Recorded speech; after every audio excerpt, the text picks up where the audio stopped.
Juan, saan ka man dalhin ang kapalaran, iisang bayan lang sa puso mo'y laman, pinagmulan at babalikan. Konting tiis na lang at hanggang sa araw na yan ay asal. Kami nandito lang, sabay na pakinggan ang mga kwento nyo. Isigaw natin sa mundo, bagong bayani namin kayo. Sipag at tapang nyo, hinialay sa mundo, sinasaludo namin kayo. Ako si Rose Eclarinal. Ako si Gene Alcantara. Ako si Crystal Dias. Ako si Chiara Gregorio. Sa Juan, you connect. Isigaw sa mundo.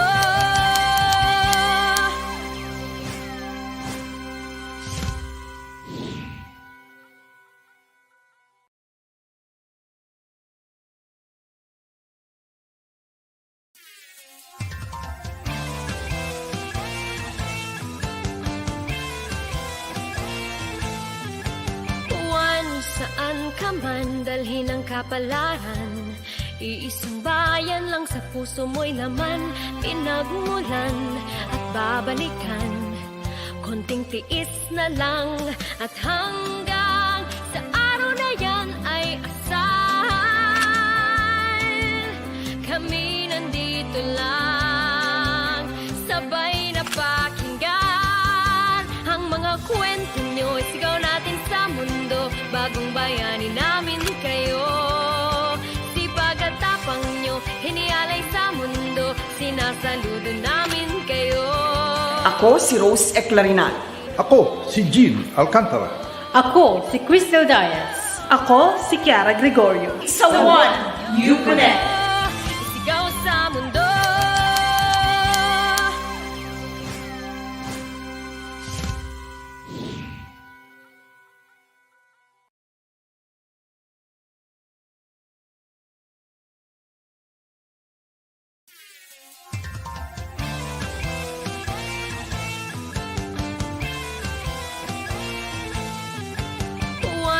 Saan ka man dalhin ang kapalaran, iisang bayan lang sa puso mo'y laman, pinagmulan at babalikan.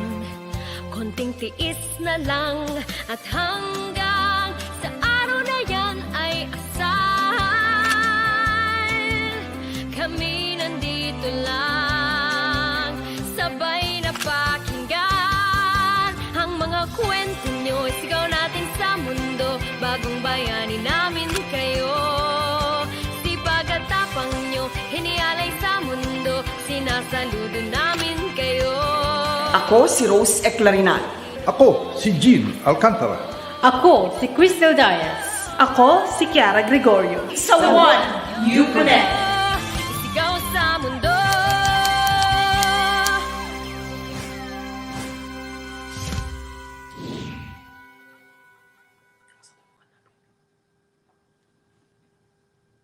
Hello po.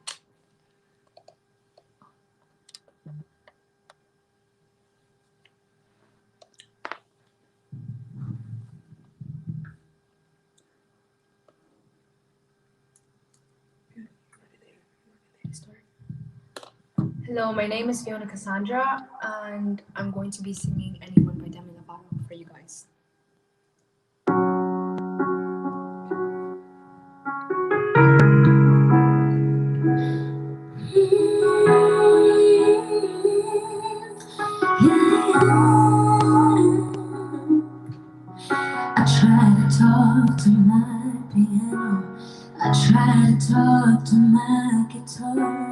Tired of empty conversation, confided into alcohol.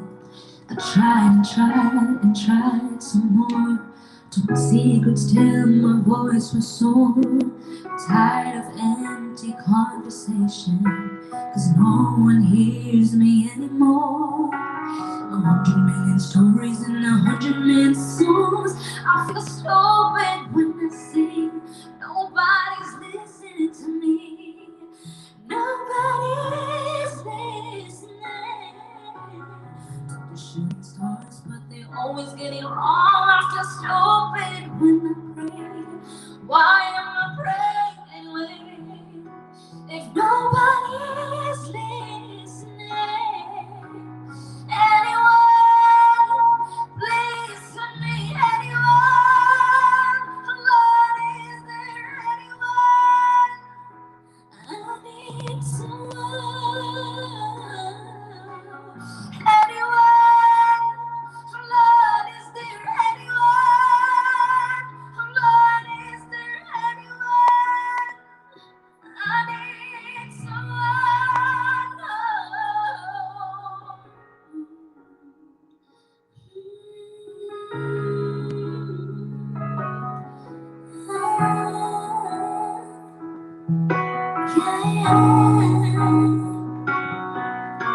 I used to crave the world's attention.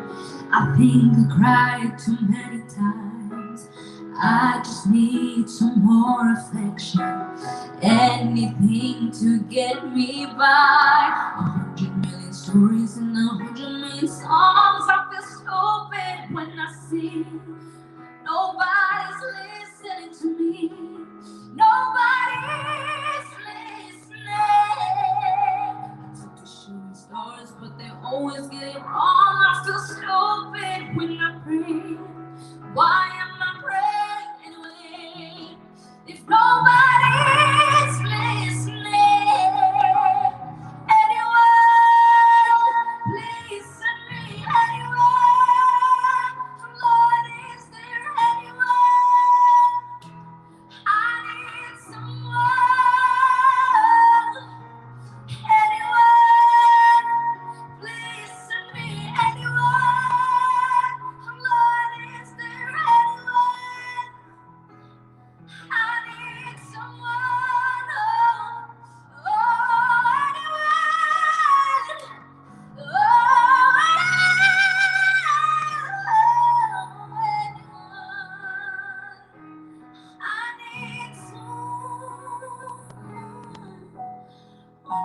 Stories, 100 million songs. I feel stupid when I sing. Nobody's listening to me. Nobody's listening. Thank you po. Cassandra Vargas live from Ireland. Magandang hapon UK, magandang hapon Europa, magandang gabi Pilipinas at kung saan man po kayo naroroon, magandang araw po sa inyong lahat. Ito po ang public service live streaming ng 1U-Konek. Kwentong Pinoy, kwentong migrante, kwentong 1U-Konek. Magandang araw po sa inyong lahat. Ako po si Rose Eclarinal at ito po ang kauna-unahan naming live streaming for 2022. Gene? Okay, and ako naman po si Gene Alcantara at nakakatuwa po na magsimula kami ngayon sa isang napakagandang kanta na i-describe ni Rose mamaya sa kanyang interview kina Fiona. Okay. Gene, syempre 2022, ito nga yung unang live streaming natin. Kaya gusto natin talagang pampa-good vibes. We have on the show today mga dalawang talented Filipinos in Ireland. Sila po ang sumabak sa The Voice Kids UK noong December 2021. Parang pag sinabi mo yung 2021, parang ang tagal-tagal na, no? Pero hindi pa siya, not even a month ago. So fresh pa sila sa competition si Fiona Cassandra Vargas, ang napanood po ninyo na kumanta, ay kasama siya sa semifinals. At mamaya, makikilala pa ninyo isa pang napakagaling na Pinay, si Aishling May Bontoyan. Mapapakinggan natin ang kanilang kanta and they will share with us their journey sa The Voice Kids UK. Gene, ano ang meron tayo dahil nagbabalik din ang Immigration 101? Yes, so later naman makakasama natin si Kyla Alina Donnelly. Pumunta siya rito bilang isang bata, ika nga, but ngayon British citizen na siya, dito siya nag-aaral. At isa siya sa ating mentor sa Juan ka-Konek. So papakilala po natin siya sa inyo.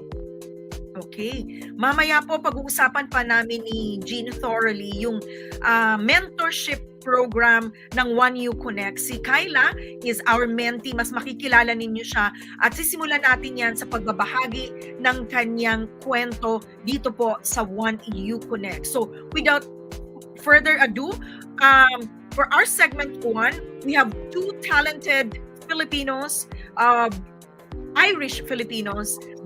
Syempre, nakabase sila sa Ireland. I have the honor to present to you. Ito po, napakababata pero ang gagaling at achievers na. Welcome to One You Connect, Fiona Cassandra Vargas. And of course, ang finalist po ng The Voice Kids UK na si Aishling May Bontoyan. Welcome to One You Connect, Cassandra and Aishling. Hello po. Hi, thank you so much for having us. Thank you so much. Thank you, Cassandra and Fiona for agreeing to join us on One You Connect. Si Aishling muna. Hi, Aishling.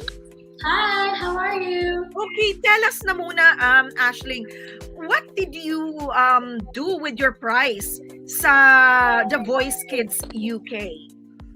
Well, as a finalist, I got the prize as to go to Disneyland Paris. We haven't gone just yet, but we're going there in April, at the very end of April, and I'm so excited. And also, it's with the 4 finalists, so me, Savannah, Leo, and Torin, the winner. And I'm so excited for it. And I'm also going to be doing a little vlog as well as I'm there to catch up with all the finalists. So stay tuned on my YouTube. Wow, congratulations. So you will be going to Paris Disneyland. How about Fiona? Fiona made it to the semifinals. Ano naman yung prize o yung premyo as a semifinalist sa The Voice Kids UK? So the prize for a semi-finalist is honestly the exposure, Tita, because like being on the Voice Kids competition is already like such a big thing, and it's really great exposure as well. You get to meet new people and more people will get to know you. Okay, would you be able to tell us, both of you, how difficult it is to join or to be able to get into the Voice Kids UK? Aishling first. Okay. Well, starting off with me, it was hard to get through. Last series as well, I joined and I didn't actually get through and I never got a turn, but I came back and with the passion and determination and the hard work, I got through to the final, which was amazing, and I'm so proud of that. But yeah. Wow. What about you, Fiona? What was your experience like? So, ladies and gentlemen, si Fiona was a semi-finalist in The Voice Kids 2021, which was shown on television here in the UK in December. And si Aishling naman po was, she made it to the finals, and so she was one of the finalists. And nakwento nga niya na as a prize ay pupunta sila sa Paris Disneyland. So Fiona, tell us about your experience naman. When you got into the Voice Kids UK, ganun din ba? Because I read na at least there were like 10,000 participants, 10, Yeah. So the competition was actually really hard. There's so much so much good contestants. Each one of them were talented, and they just had, each of us had a different genre to singing as well, which is like, I don't know, that was my first biggest competition as well, being on stage and just being on TV. So it was really nerve-wracking, but it was such a great experience overall. like just being on the blinds or just like singing. Like it was such an overwhelming feeling.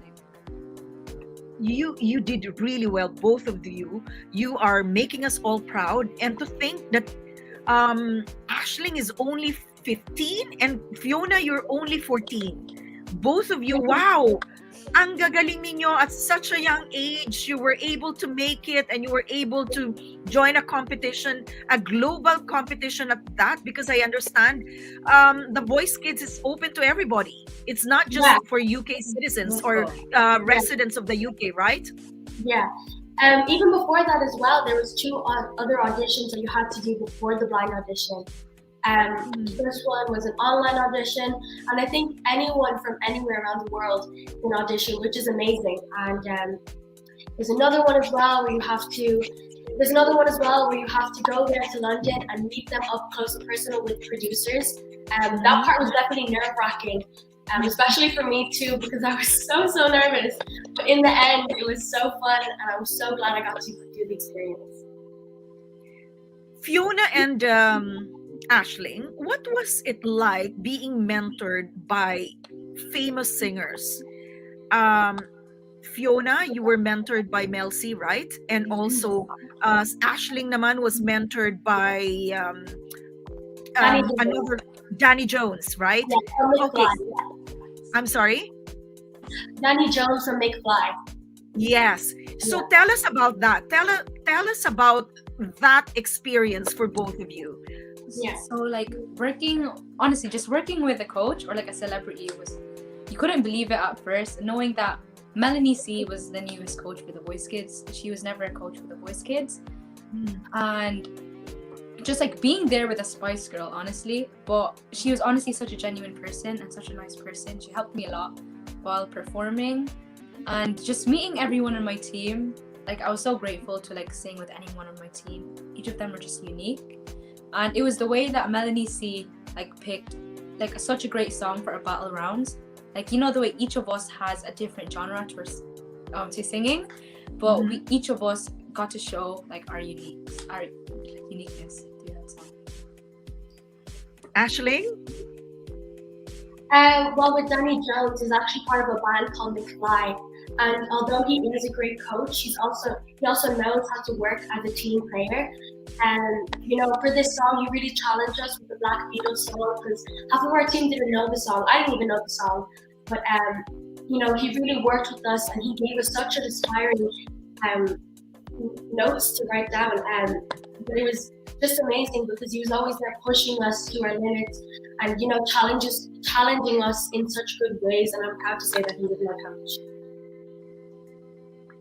We know that you have to be in London to be able to join the Voice Kids UK, right? To be in the studio. So did you have to miss a lot of school so that you can partake in the competition? Yes, po. So basically me and Aishling, we had to like fly over to London and stay there for a month. And only actually my mom was with me the whole time. Even though like due to the hard circumstances, the voice was still being filmed despite everything that was happening. So I was just like really proud and just like really grateful that even though during these hard times, we were still able to like be there and just meet these new people and just even sing on that stage. Okay, my last question before you are joined in by your mom. Your moms are here to give us a few tips and inspiring words as well. Did you reach out to the Voice Kids grand winner in 2020, Justin Infante, just to get some tips on how to tackle that, you know, huge competition in the finals? Oh, Fiona? Yeah, you first, Fiona. So basically, Joshua and Justine Infante are like friends, and I'm good friends with Joshua. And Justine was just like, you know, just keep on going, just like believe in yourself. You know, just joining a big competition, there's like many risks to it, but just take the risk because it'll always be worth it at the end. Just that determination and that passion for music will just always drive me. But just the support of family, friends, and everyone just made me keep on going. And Aishling? Well, I think it's kind of just like I think it's kind of just like you need hard work, compassion, and also patience with yourself. When I was speaking to the other winners as well, and previous people who've been on the competition too, Justine as well, she was cheering me on, which I was very grateful for. You know, she kept telling me, you know, just keep on going, and you know, there was a chance that I was never going to get through to the finals, but I finally did, and I think Justine really helped me with that too. You know, just by encouraging me, and she was. I think it's just the hard work and determination that you really need for it. But that's what really helped me. And also confidence as well in yourself too. Okay. No, at this point naman, makakasama po natin ang mga mommy ni Fiona at saka ni Aishling. So we will be joined by Zenaida Bontoyan and of course, Sheila Vargas. Hello, magandang hapon po sa inyo. Hi, good afternoon.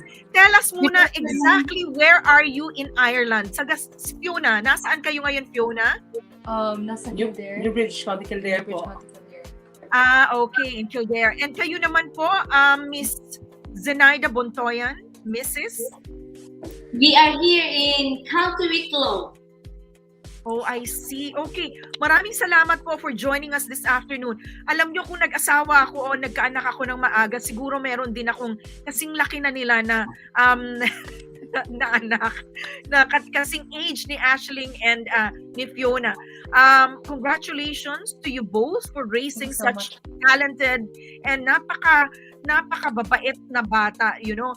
We would like to find out from you, anong klaseng support po yung binigay ninyo sa mga anak ninyo because they wanted to join this very competitive contest on television? For myself po, during that time kasi sa The Voice for 2021, it was really the most unprecedented you know, COVID time. Yun ang time ng sobra talaga ang lockdown. But it was really very stressful, but I have to go with Fiona, so it's more on really the moral support and the guidance really to be with her. Kasi yung travel mo lang, and then I have to stay there in the UK for a month and never know really what's going to happen after that. So yun lang, moral support, and I have to be my presence. Okay. So tell us, ano po ang trabaho ninyo sa Ireland? I work po as a quality sorry po, is it for me? Yes po, tama po. Yes, for you. I work as a quality assurance supervisor po sa ilang food factory in Newbridge. Okay. And matagal na po, ilang taon na po kayo sa Ireland? 20 years na po. 20 years na. Yes. And si Mami ni Miss Zenaida Bontoyan, ilang taon na po kayo sa Ireland? I was here since 2003. Oh, 2003. Matagal na rin po ano. So tell us, nung sinabi po sa inyo ni Aishling na gusto niyang sumali sa The Voice Kids, how did you take it?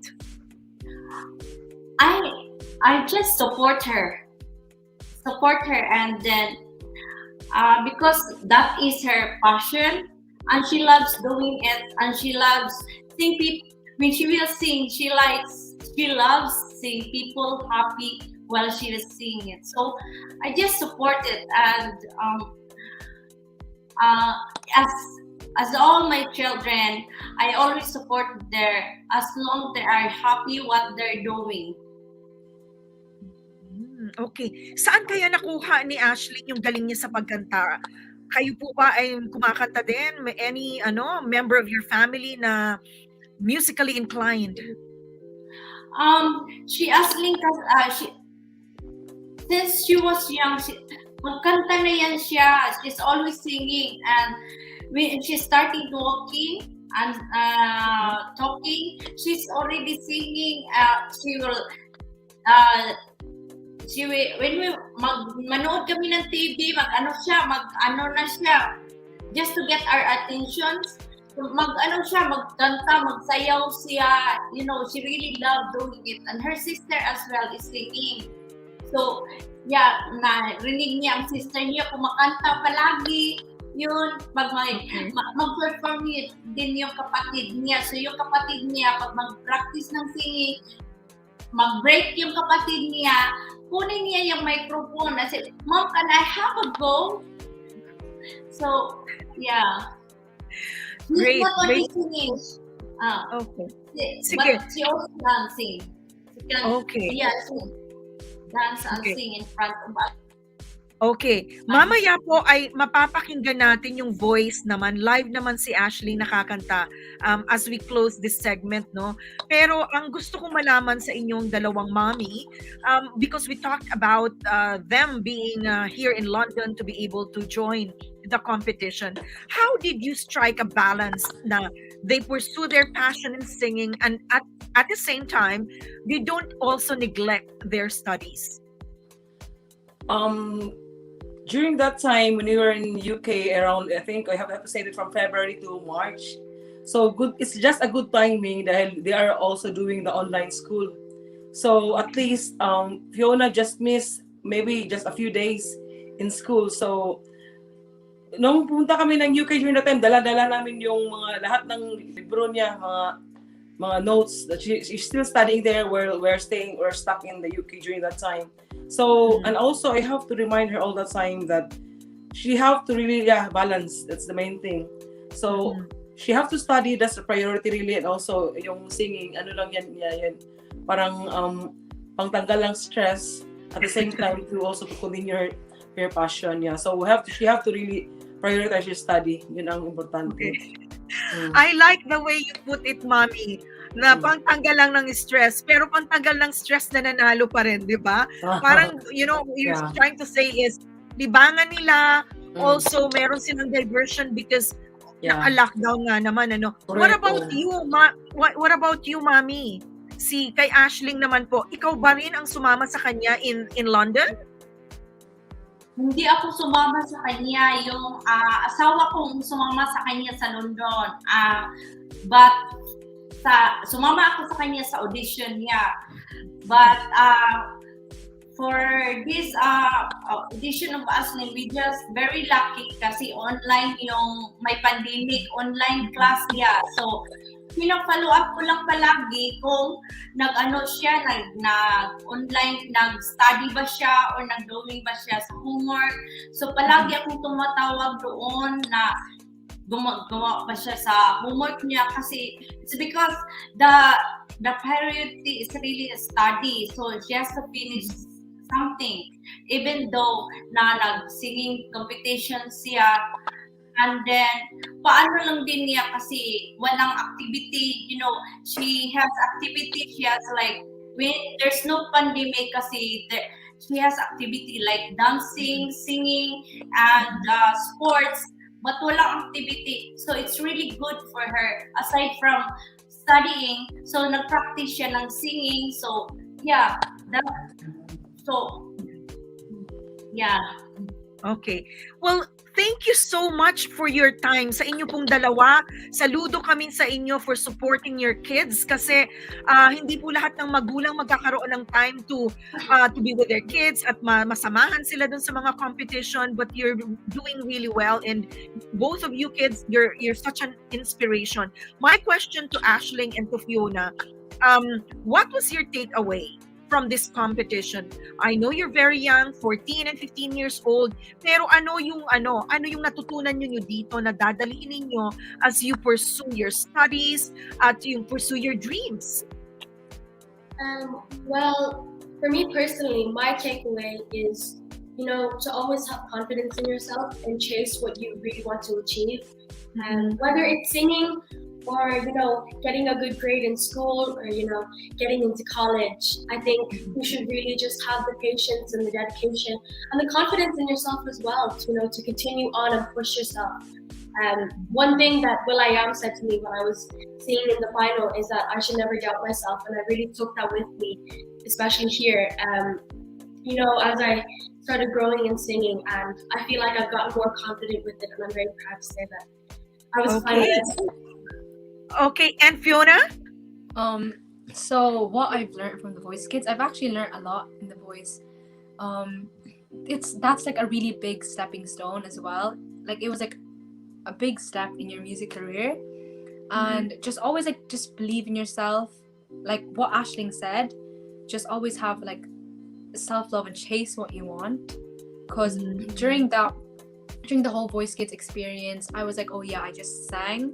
Like I would just like sing, but I didn't really know, like, you know, if I like really loved it or not. But after the whole Voice Kids experience, that's when I really knew this is what I wanted to do.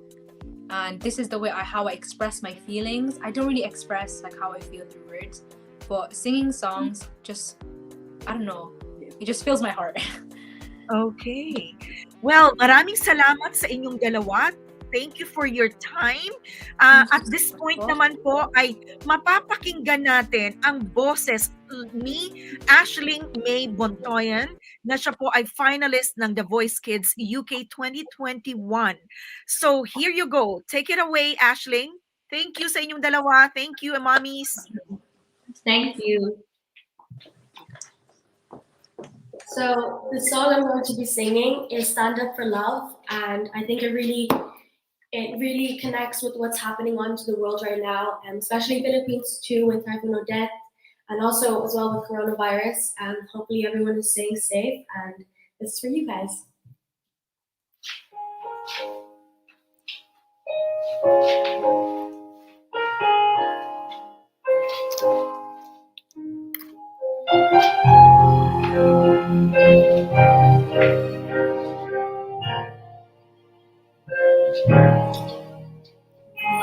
Times I find it hard to sleep at night. We are living through such troubled times, and every child that reaches out, someone to hold. For one moment they become mine. And how can I pretend that I don't know what's going on when every second, every minute, another soul is gone? And I believe that in my life I will see, and that to hopelessness I'm giving up, I'm suffering. If we all stand together this one time, then no one will get left behind. Stand up for life. Stand up. Stand up for love.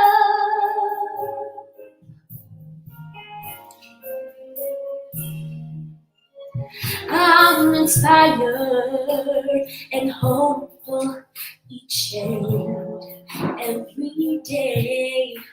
That's how I know that things are gonna change. So how can I pretend that I don't know what's going on when every second, every minute, another soul is gone? And I believe that in my life I'll see, and yet to hopelessness I'm giving up, I'm suffering. If we all stand together this one time, then no one will get left behind. Stand up for life. Stand up for love. And it all starts right here. And it starts right now. One person stands up and the rest will follow. For all the forgotten, for all the loved, I'm gonna sing this song. Oh. And to listen, yes, I'm giving up, I'm suffering. If we all stand together this one time, then no one will get left behind. Stand up alive, stand up and sing, yeah, yeah. Stand up, love, love.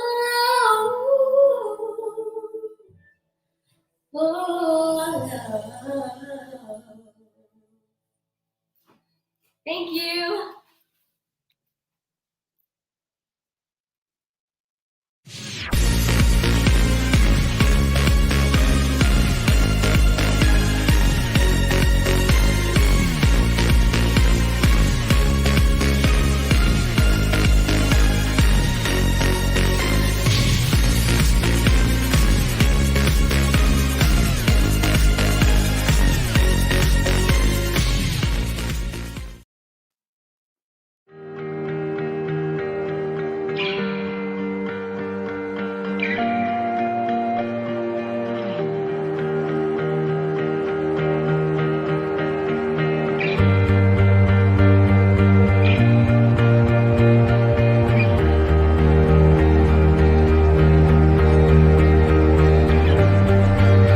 Ako si Rose Eclarinal.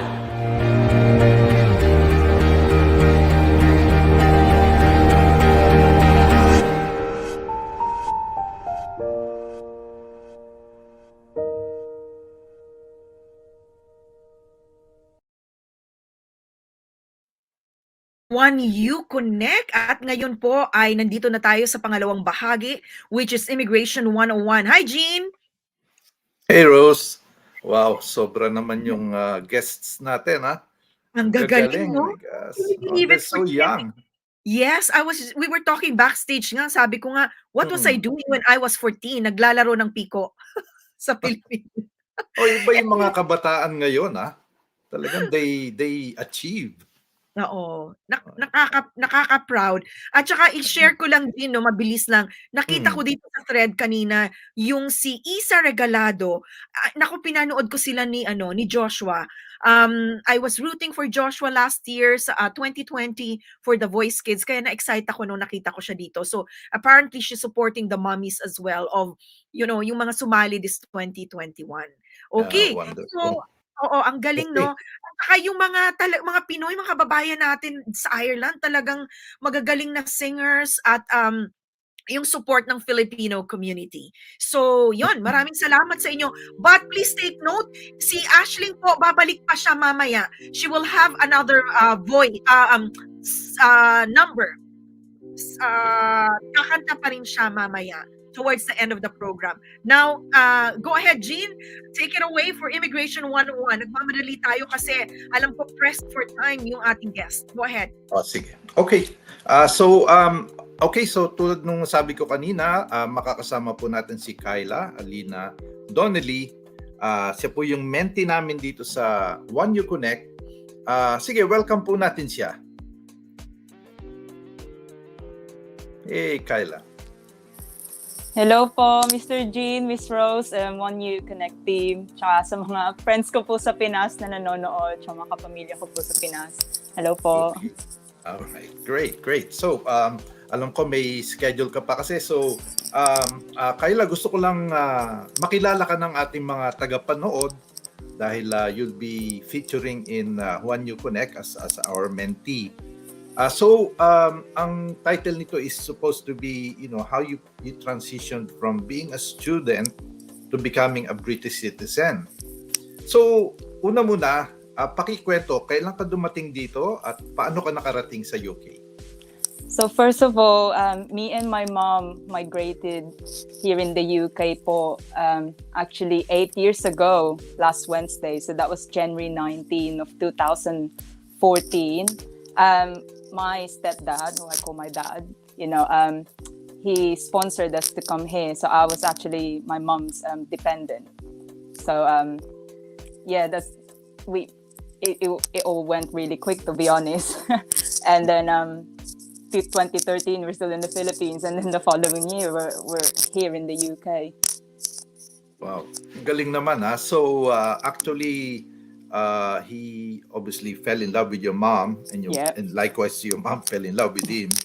Pero he took both of you to the UK. Yeah, very grateful.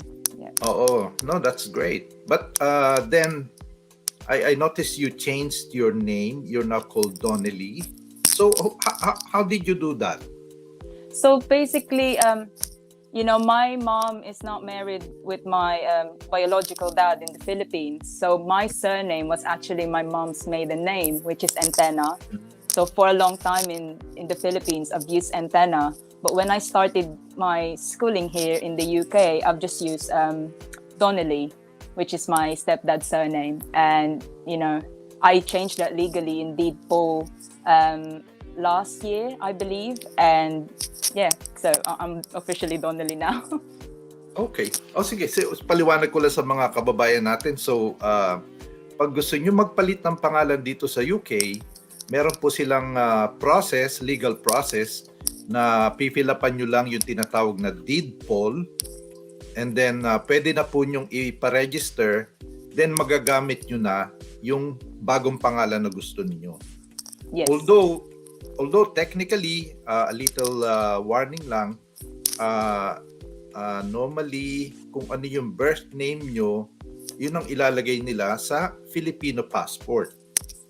So people need to be aware na baka hindi mapalitan, kasi like yung mga transgender na kababayan natin, nagpapalit sila ng pangalan dito, pero hindi nila pwedeng palitan yung Filipino passport hanggang maging British, di ba, Kayla? Opo. Yeah, I had difficulty with applying for British passport actually because of my change of surname, but because in the Philippine law they don't actually recognize deed poll as a change of name, only here in the UK. So I had a bit of a struggle with my British passport at the beginning because they wanted my surname in my Philippine passport, which was still Antenna. They wanted to be the same with my British passport. So it was all like a bit of, chaotic at the beginning, but eventually got my British passport in the end. That's great. So, okay. So dumating ka dito 2014. Opo. And then, sumaba ka na agad sa pag-aaral dito. So, how did you find studying in the UK compared sa Pilipinas? Well, in the Philippines po, kasi I studied in Santa Rosa Science and Technology High School, so it was really difficult to get in there, to be honest, in that science high school, and it was hard work. So when I came here, I was like all prepared. I was like, oh yeah, I'm gonna work hard, obviously. I'm gonna study well.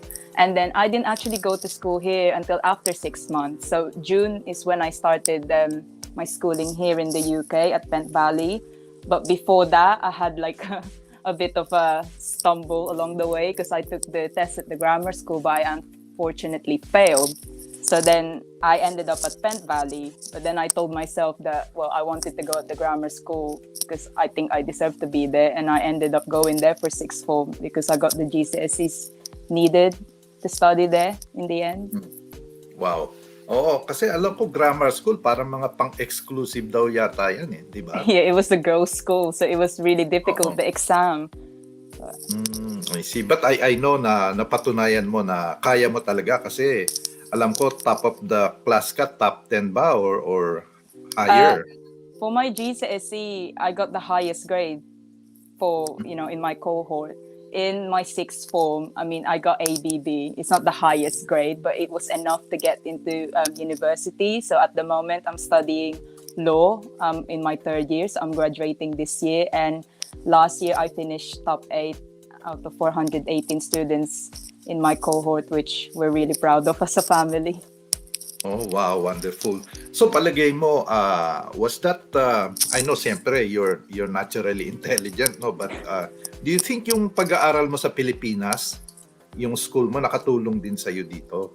Opo, kasi yung work ethic, iba po sa Pinas eh. I think some students here are quite chilled and, it's not as strict here as it is in the Philippines. The assignment and project in the Philippines is a lot. So it really prepared me when I came here in the UK, because when there are loads of readings to do for university or loads of activities to do, I'm just prepared to do that because my mentality is just, well, apart from quite competitive, but I'm just ready for it because that's how I've been trained in the Philippines.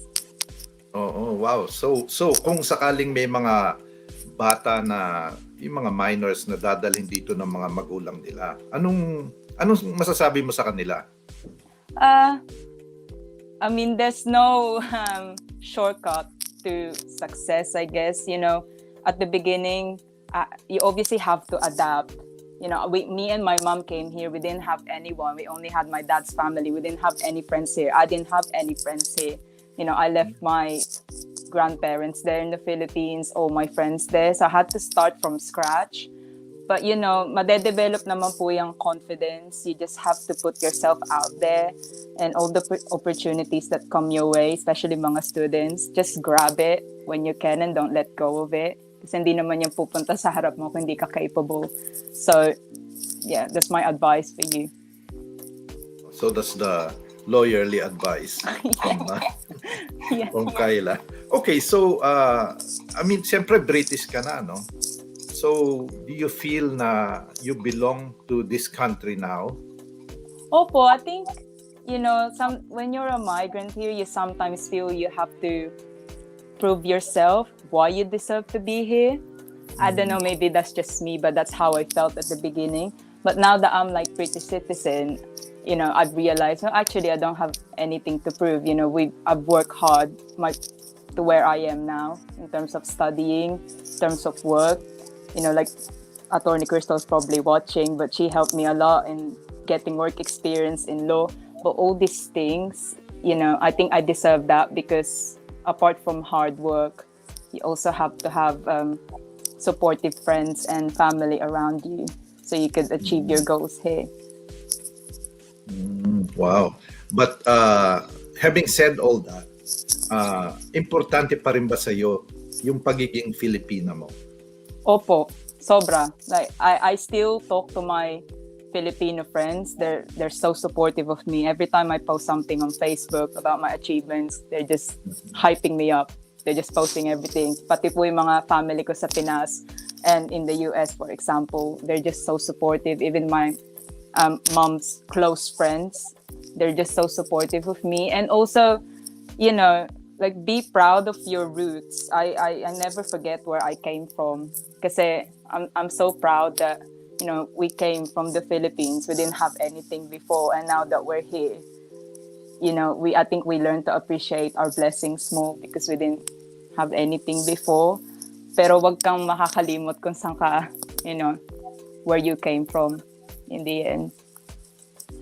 Wow. On that note, Kyla, because I know you have to go, so hopefully I can extend makakasama ka. for more 5 minutes. I mean, Okay. if that Sige, helps. sige. If that So, helps. sige, well, I just wanted to ask kasi ano yung pinaka mahirap na naranasan mo dito bilang, you know, I think migrante? first of all, the obvious one was the language barrier. Because in the Philippines, we learned the grammar po, di ba, ng English. I mean, I finished there when I was in year 8, but we learned the grammar in the Philippines. But in terms of conversing with English language, I wasn't used to that. So I couldn't understand British accent before. But then, as you learn how to interact with people, you just become more confident in talking to them. So that's the first one, I think, the language barrier. Culture, I adjusted really well, thankfully. I didn't struggle so much with that. I think thirdly, when I was in school, I got bullied. So that was like really difficult for me. That was a difficult time in my life because I had to stay away from the group of friends that I had. Then all of a sudden, I was alone in year 11. But I eventually found like the right group of friends in the end who actually motivate me to study. And the rest really was, I wouldn't say it was smooth. There was like bump along the way. But I'm quite lucky with my parents because they're very supportive of me. Like I could tell them everything. They're like my best friends. So they just guide me along the way. I'm very lucky with that.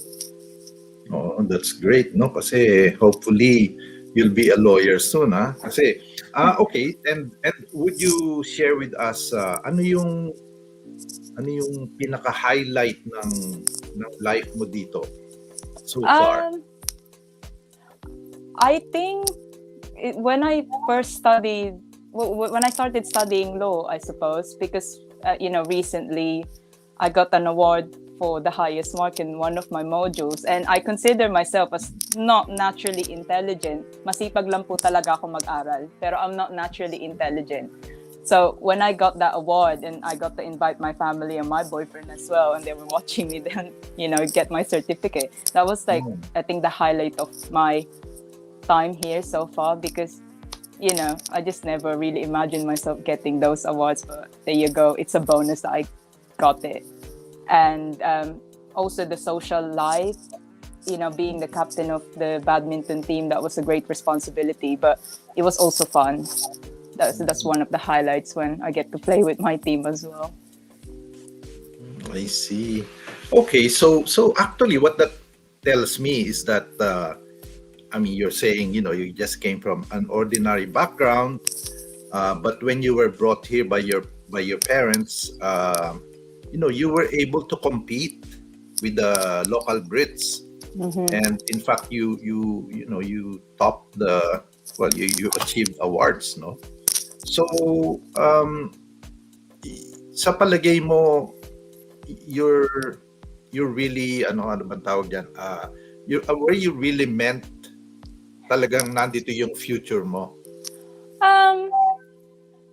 To be honest po, I wouldn't say that. I think if I was still in the Philippines, I wouldn't have the same opportunities as I have now. And that's a fact. Probably mainly because of the financial difficulties in the Philippines. There's a lot of hardworking students there, but not just many opportunities for them. That's, it's hindering them. But now that I'm here in the UK, I just make the most out of it, kasi I don't want to miss any opportunities and then it wouldn't come my way again. So when it's in front of me, I just grab it. Kasi, not many Filipinos are lucky to migrate here in the UK, and also to meet like a stepdad who is very kind with us. Not many families have that. So I'm quite lucky in that way. But I wouldn't say it's like a destiny. I think I'm just like savoring the moment and opportunities. Oh, well, I'd say it's still fate, no? Parang nakasulat sa tadhana natin yan eh. So, sige. So, any final word from you, Kyla? To young people like you, especially. Just sa mga students na katulad ko, or if you have just migrated here and you're 14 or 15 when you were in the same position as me, huwag kayong matakot na makipag-interact sa mga tao. Just you will build your confidence as the time goes, and as you spend more time here, you will learn how to interact with people. Tsaka huwag kayong mahihiya kung saan kayo nanggaling. Be proud that you are Filipino, kasi some people don't even speak two languages and you do.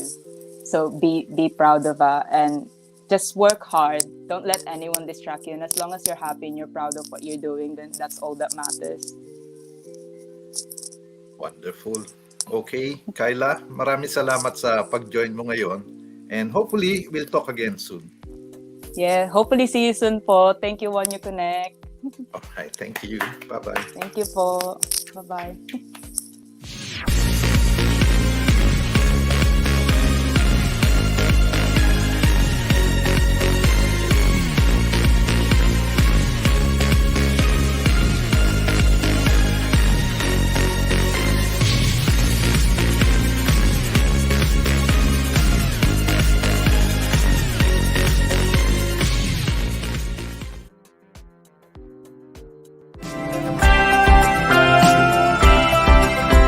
Para sa Juan, you connect. Ako, si Gene Alcantara.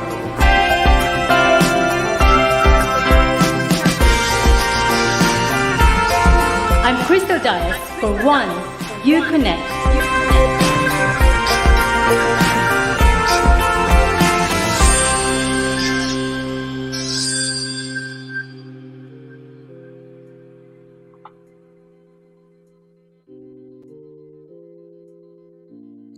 Nagbabalik po ang ka-Konek. Hi, Gene. Yes. Gene, Hi, did I Rose. miss you? Alam mo, kakatuwa. Oo. Nakakatuwa yung interview mo kay Kyla, but did I miss your immigration advice? Kasi nagbabasa rin ako ng mga chat at ng message dito sa ating message board. Oo. Well, essentially, it was talking about the deed poll, no? Kasi sometimes Pinoys here, when they come here, they want to change their names. And I was talking in particular to about the transgender Pinoys, no? Kasi, ano ba, I don't know, Miguel ang pangalan sa Pilipinas, pagdating dito, gagawing Michelle, tas yung apelyido nila. So, pwede sila magpalit ng apelyido at ng pangalan. Kaya lang, kung Pinoy pa sila, hindi ito pwedeng papalitan sa embassy. Dahil yung deed poll, hindi sa tinatanggap sa embassy legally. Although, pag nag-British ka, magagamit mo sa pagiging British citizen. So, yun importante siya kasi ang dami nagpapalit ng pangalan. Okay. So, yung sa experience ni Kyla, mayroon siya a little bit of bump along the way, but she managed to do it, no? Yes, but because if you can prove naman na there are good reasons for it, like, you know, she had a stepfather and the parents are married na, you can make a case and they will listen naman. So, Gene, bilang immigration consultant, marami bang problemang ganyan ang mga kababayan natin, yung pagpapalit ng pangalan? Yes, yeah. Kasi nga, so sometimes they get married here and they want to, well, specifically for the same-sex couples, no? They want to change their names, but the thing is, because of the law in the Philippines, pwede kang magpalit ng pangalan sa UK, pero hindi mo pwedeng palitan yung pangalan mo sa passport. Kasi they use the whatever was in your birth certificate. Ayun ang problema doon. Okay, I see. Oo. It's a difficult problem. In fact, even my spouse, no, si Carmen, she stopped using her father's surname when she was young. But when, you know, she's now grown up, after 40 years, she tried to change her passport. And they were insisting that she must include it in her Filipino passport. So yun ang isang big problem niya. We're trying to see what can be done under Philippine law kasi meron daw example from America na nakapagpalit ng pangalan. But it's really the bureaucracy is incredible. So we'll see kung ano mangyari. Oo. Ako naman, Gene, i-share ko lang very quickly yung personal experience ko kasi I got married also. So actually ang legal name ko na nakalagay sa passport ko is Eclarinal Murdoch, but because of my profession nga, I always just use Eclarinal. Ang advice din sa akin ng embassy was that because magi-expire na that time yung Philippine passport ko is sinabay ko na siya nung nakuha ko yung citizenship ko, then mayroon ako doon na Eclarinal Murdoch because I got married. Saka napalitan yung pangalan ko sa Philippine passport ko. So it became Rose Eclarinal Murdoch. Mahaba nga lang pero that's it. I have to use it kasi para uniform yung mga pangalan ko in all my legal documents. Pero I know what you're saying na medyo mahirap siya kasi kung iba-iba yung pangalan mo sa mga legal document mo, it becomes a problem. It really becomes a problem, di ba? But I think the policy now, the current policy sa British Passport Office, no, Her Majesty's Passport Office, is they will use only the name on your, on the Philippine passport. So kung nakalagay doon, halimbawa ako, ang pangalan ko sa British passport dati is Generoso Alcantara. Sa Filipino is Generoso Bartolome Alcantara. I had a problem when I was renewing, so I had to get a certificate from the Philippine Embassy to say that it is me, using both names. Ayun lang ang pinakinggan nila. So it was a hassle, but so people need to be aware na if you have different names, make sure na consistent na dahil inaayos na rin ng British government yung pag-i-issue nila ng mga documents like British passport. Okay. Okay. So, Sige. kung meron pa tayong meron siguro in the future would like to talk about that kasi Gene, yung mga kababayan naman natin sa Italy, problema din nila yung sa mga pangalan, yung passport nila or yung birth certificate nila kasi iba din yung paggamit ng pangalan, for example in Spain and in Italy.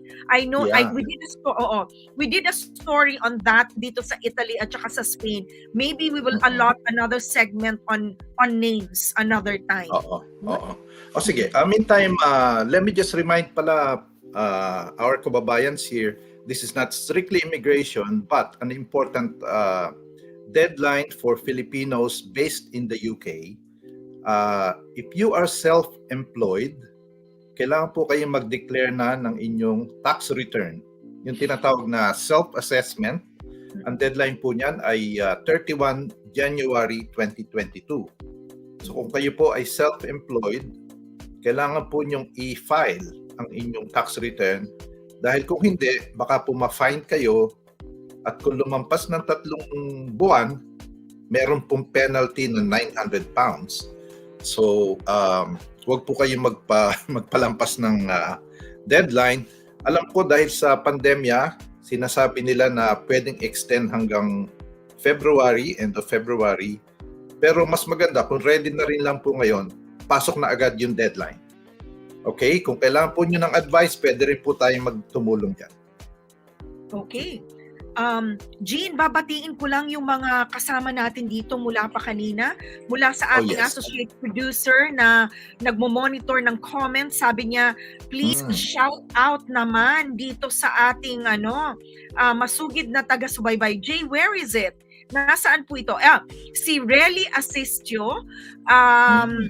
Juan, you connect, always nakabel kayo sa akin. Salamat, Relly. Thank you for watching. Nandito rin, nanunood dito ang aking kaibigan, ang family friend namin. She's watching from Rizal, si Miss Ella Marcos. Thank you for watching, Miss Ella. Ang aking pong kaibigan, Miss Nelly Fami, watching. Welcome back, Tita Nelly, mula po sa bakasyon niya sa Philippines. She is now back in the UK. And also, our friend, si Dan Revelo is here. Nakita ko siya. Our presenter, When You Connect, Attorney Diaz, Crystal Diaz. Get well soon sa inyong dalawa ni Brandon. Get well soon. At ingat po kayo sa mga kababayan natin na may maliliit na anak kasi usong-uso ngayon ang flu. In fact, yung asawa ko siya ay meron ding flu kaya kailangan magkakahiwalay kami ng kwarto ngayon. Unang nagdala ng flu sa bahay si Julia, tapos my husband. Now hindi ko alam kung saan ako matutulog because I don't want to catch cold. Ganyan din si Jay, di ba? So Jay, ingat ha kasi yung husband niya visited from Saudi and medyo tinamaan yata ng COVID pero alam ko they're looking after themselves. Teka muna, Rose, bago mo ituloy gusto ko munang batiin ka, congratulations.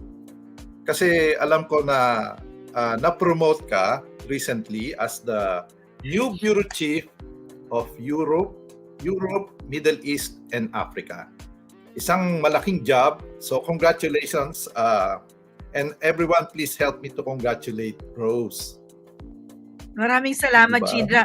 The cat is out of the bag. Nasa the missive was received by my colleagues, syempre ng ABS-CBN at saka the Filipino channel and our correspondents in Europe. Maraming salamat po sa mga nag-congratulate sa akin. Gene, thank you so much. Nagulat ako dun sa Facebook posting mo na shinare ng mga kapamilya ko. Sabi ko, maghintay kayo kasi meron namang lalabas ng ABS na we'll see. But it was an internal memo that was distributed to our correspondents. So I'd like to take this opportunity. Maraming salamat po sa lahat ng sumusuporta sa atin at tumatangkilik sa The Filipino Channel. Medyo lumaki yung coverage ng or scope nung binabantayan natin na area, Gene, Europe, Middle East, and Africa. Pero konti lang actually yung Africa na subscribers ng The Filipino Channel. But what it means is that whatever news that comes out from that region, kailangan bantayan natin. So katulong ko pa rin sa EMEA or Europe, Middle East, and Africa ang senior correspondent ng Middle East na si Maxi Santiago. So sa lahat po ng mga supporters at sumusubaybay ng The Filipino Channel, ABS-CBN News, we're here. Nagbabalita pa rin po kami despite the challenges at itong pagtanggap ko ng bagong chapter na ito at role in my career is very challenging, as you know, kasi marami tayong gagawin for 2022. May elections at may mga challenges din ang ating kumpanya. But I think I was put here for a mission. Meron akong kailangang gampanan at gawin, and I hope I can do it well. Wow. Salamat. Galing naman. Congratulations. Salamat po. Maraming salamat. I'm humbled ng inyong pagbati, yung mga private message and text message po sa akin. Thank you so much. I've been a broadcast journalist for 26 years. So, Gene, magmula nang mag-graduate, since I graduated from college, I started my job as a journalist in ABS-CBN. And that wasn't easy. Mahirap ang simula. Lahat naman ng trabaho mahirap in the beginning, but I found my calling. I found the job that I like, and I'm still here. I only stopped doing or working when I was doing my masters, when I was doing my diploma courses. So nandito po tayo in the service of the Filipino worldwide. Yeah. Salamat po. Oo, medyo isang comment ko lang, Rose, medyo nakakalula naman kasi dati pare-pareho lang tayo dito, but ngayon nandiyan ka na sa rurok ng tagumpay, ika nga. Hindi naman. Diyos ko naman, Gina. Don't say that. Nothing changed. Mas dumami lang po yung trabaho ko. It's the same. So anong pinakamagandang maaasahan namin ngayon sa mga darating na panahon? Well, one thing I can say is that marami kasing nagtataka noon or nagtatanong when ABS-CBN lost its franchise. Ang akala ng mga tao ay mawawalan na ng tagapagbalita or boses ang mga kababayan natin dito sa Europa dahil syempre yung limitation ng company. What I can tell you is it has not happened. And hopefully, ngayong 2022 ay mas magbabantay pa po tayo dahil napakahalagang taon ito para sa mga Pilipino. Mayroon po tayong presidential election. So ibig sabihin, sa June ay may bago na tayong presidente. Kaya ito po yung tututukan natin. And katulong po ninyo dyan ang The Filipino Channel para maghatid po sa inyo ng balita. At kami lang po ang broadcast organization, Philippine Broadcast Organization, na merong embedded journalist all over the world, particularly in Europe and Middle East, na yan ang hinahandle natin ngayon, na mayroon tayong mga correspondents na nagbabalita. Kasi ang nakakalimutan ng mga tao is, as a journalist, you're also an eyewitness. Dapat nandun ka, nakita mo, ibabalita mo. Hindi pwedeng nagbalita ka, hindi mo naman siya na-witness. So yun, we shouldn't forget that. Eyewitness po ang reporter. At ikaw ang tagapagbalita nung kung ano ang nasaksihan mo. So yun, that's what I can say for now. Sige. And finally, so Rose, maaasahan ba namin na we will not lose you, we will always have you in Juan you Connect? Alam mo, kasama yan ng public service natin. At siguro yung maipapangako ko kung dumami man yung trabaho ko sa The Filipino Channel, sa TFC, sa News, is that kung hindi nyo ako makikita sa harap ng camera, maybe behind the scenes. That's what I can say. Kasi ang nakakalimutan din ng mga kababayan natin, mas malaking pong trabaho yung behind the scenes. The ones that you don't see in front of the camera, they do a lot of work. So marami akong desk work ngayon. And it doesn't mean na hindi nyo nakikita sa camera nagre-report, wala siyang ginagawa. But it's because you are there behind and you have to make sure that things are reported. So what I can say is my dedication to come up with content for our Europe audiences will not change. And this is a commitment for our audiences na nanonood po sa atin ng One You Connect. So kailangan lang siguro, Gene, konting dagdag tayo ng focus. Yun na lang nakatutok tayo sa ating trabaho, that I also don't forget my obligation to my young family. Ang Of course, haba of na course. natin. Oo. Oo, sige. Basta so mahalaga, sorry. Rose, mahalaga, Oo. nasa likod mo kami, susuportahan ka namin at susuportahan ka ng ating mga tagapanood. Salamat po. Maraming salamat po. To God be the glory. It's, kung ano man yung promotion ko ngayon ay hindi po ito para sa akin. I won't kung wala po yung tulong ng mga mentors ko, mga kaibigan, and of course, ng aking pamilya. So, yun, you will not reach your destination ika nga alone. Marami talaga, mararating mo yan only if you are supported by the right people. The one that will push you up, tutulungan ka to reach your destination or yung kung ano yung what you want to achieve. You will never ever be able to do it on your own. So yan ang palakit kong tinatandaan. Hindi yun sa akin ang galing, but also from people that mentored me in the past. Kailangan mo talaga palagi ng may magme-mentor sa'yo, may tumutulong sa'yo. So, ayan, baka nagbibigay na rin sa atin ng God bless. nagbibigay na rin sa atin si J. Alcantara, J. Montaliba Lumaklot. Sorry, J. Ayan, na-mix ko yung pangalan nyo ni Gene. Sorry, I didn't mean it. Pero ikaw lang ang nag-iisang Montaliba Lumaklot dito sa buong United Kingdom. Okay. Baka daw kung ano pa yung masabi ko. Oh, thank you for reminding me, Jay. Oo nga, baka kung ano pa yung masabi ko. Anyway, maraming salamat po sa mga sumusuporta sa atin, sa mga nakikinig sa atin ngayon. Again, congratulations din sa dalawa nating Pinay sa Ireland. Ang babata, and yet they have achieved a lot. And they waved the Philippine flag. At mga magulang nila, nakita naman natin na talagang suportado sila sa kanilang pangarap nila na pagkanta and to shine in that competition. Ayan. Baka ano pa ang masabi. Ayan, binabasa ko yung kay Jay. So, katulad ng pinangako natin, Gene, magbabalik yung napakagandang boses ng ating guest from Ireland. If there's anything else, yes, go ahead before, baka may babatiin ka. I'm sorry, hindi kita na bigyan ng chance to begin. Okay lang. I mean, ako sa akin, familia lang at saka mga kaibigan at mga taga-suporta natin. Marami pong salamat at lagi nyo kami sinusubaybayan. Hayaan nyo at pagka binigay na po sa amin yung award sa Contra Corona, mapapanood po ninyo, di ba, Rose? Ang dami. Alam mo, Gene, itong pagpasok ng 2020, ang dami nating good news and to be shared to our viewers. By the way, yung nabanggit po ni Gene, ang ating pong Contra Corona docu-series ay nanalo po ng Best Documentary sa Migration, Advocacy, and Media Awards. Thank you so much. Yung mga nagbahagi po sa atin ng kwento ninyo, maraming salamat po. Yung buong team ng ka-Konek, maraming salamat. Alam ko, nilagay ninyo ang buong puso ninyo para matapos yung documentary na yan na kahit panahon ng pandemic ay tinapos po natin. And yan, nabigyan tayo ng recognition and hopefully yung second part ng documentary natin ay matapos po natin. Shout out sa ating master editor na si Chad Solis. Chad, maraming salamat sa mahaba at matagal na oras na ginugol mo sa pag-i-edit ng ating docu-series. So very grateful for your hard work. Si Jay also, kahit kinukulit niya tayo sa time limit at sa mga reminder of our deadlines, yan ang trabaho na ginampanan niya. Thank you, Jay.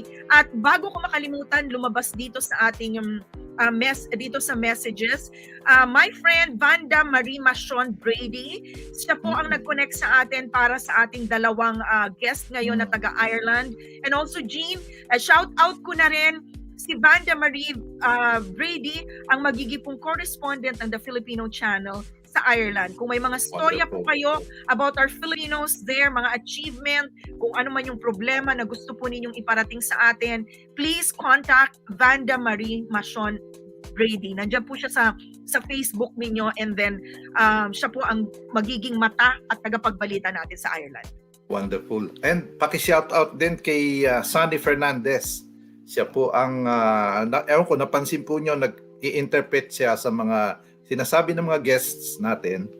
So makakasama rin po natin siya from now on. Oo. Salamat, Sunny. Alam ko, paindap-indap, tama ba yung salitang Tagalog na yun? Oo. Paandap-andap. Paandap-andap yung internet dyan sa kung nasaan ka naman. Pero trying his best na makapag-connect pa rin. Yan ang problema ng mga kababayan natin sa Pilipinas, Gene, yung internet connection. Oo. And then, Oo. one more from J. Monteliba na MacLeod. Shout out, Chad Solis. 30 Ado, Denmark Alejandro, Joy Reyes, Contra Corona Production Team. And last na talaga to. Na Sunday po, mapapanood po ninyo ang first series ng Juan Home, which I will present. Ito po ang storya ng ating mga kababayan sa Europa told through their homes. At ang una nating kwento, ang kwento po ng COVID vaccinator na si May Parsons. So yun lang, Great. reminder, don't forget, next Sunday. Okay. Sige. Okay, Gene, please go ahead. Ang ating magiliw na boses ng The Voice Kids finalist mula sa Ireland na si Aishling May Bontoyan, mapapakinggan niyo po uli ang kanyang napakagandang boses. So, magpapaalam na po kami ni Gene. Ako po si Rose Eclarinal. Ito po ang One You Connect, Kwentong Pinoy, Kwentong Migrante, Kwentong One You Connect. At ako po, si Gene Alcantara. Hanggang sa muli, sa Juan You Connect. You Connect. Nagbabalik po si Aishling May Bontoyan for this song. Thank you.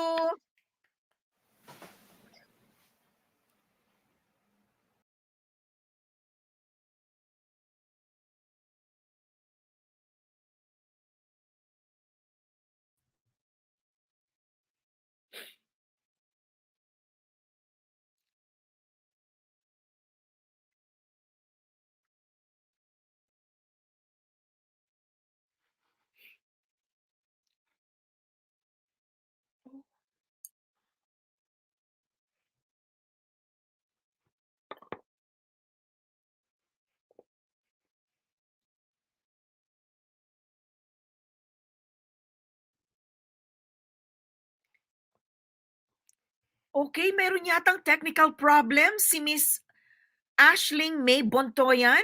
Aishling, are you still there? Pasensya ka na, napahaba yung kwentuhan namin ni Gene. But we don't want, ayaw namin naman na mag-closing dito dahil pinangako namin na babalik ka and we don't have you. Are you there, Aishling? Yes, go ahead. Sorry about that. Okay.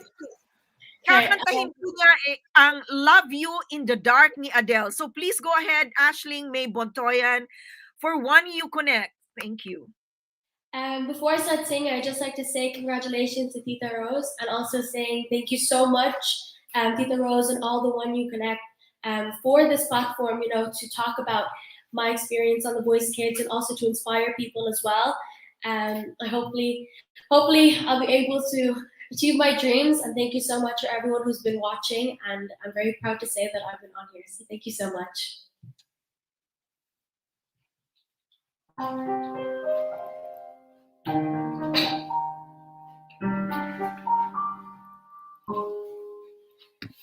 Take your eyes off me so I can be. I'm far too ashamed to do it with you watching me. This is never ending. We've been here before. But I can't say this time 'cause I don't love you anymore. Please stay where you are. Don't come any closer. Don't try to change my mind. I'm being cruel to be kind. I can't love you in the dark. It feels like we're oceans apart. There is so much space between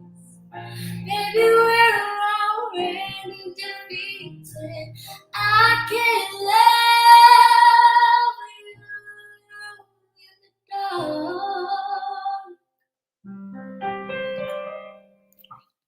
Thank you so much once again, and thank you so much, everyone.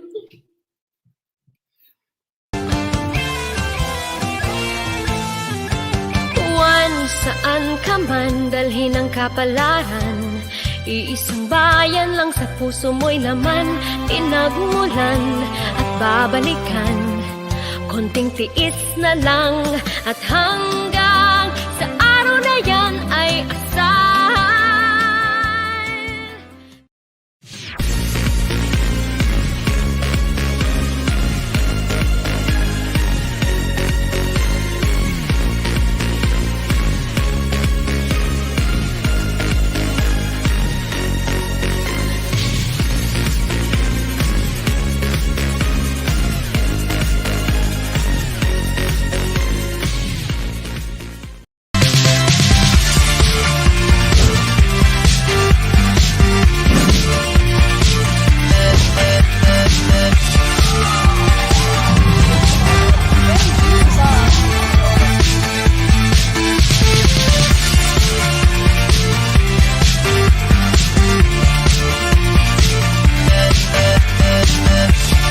Ako po si Chiara Gregorio.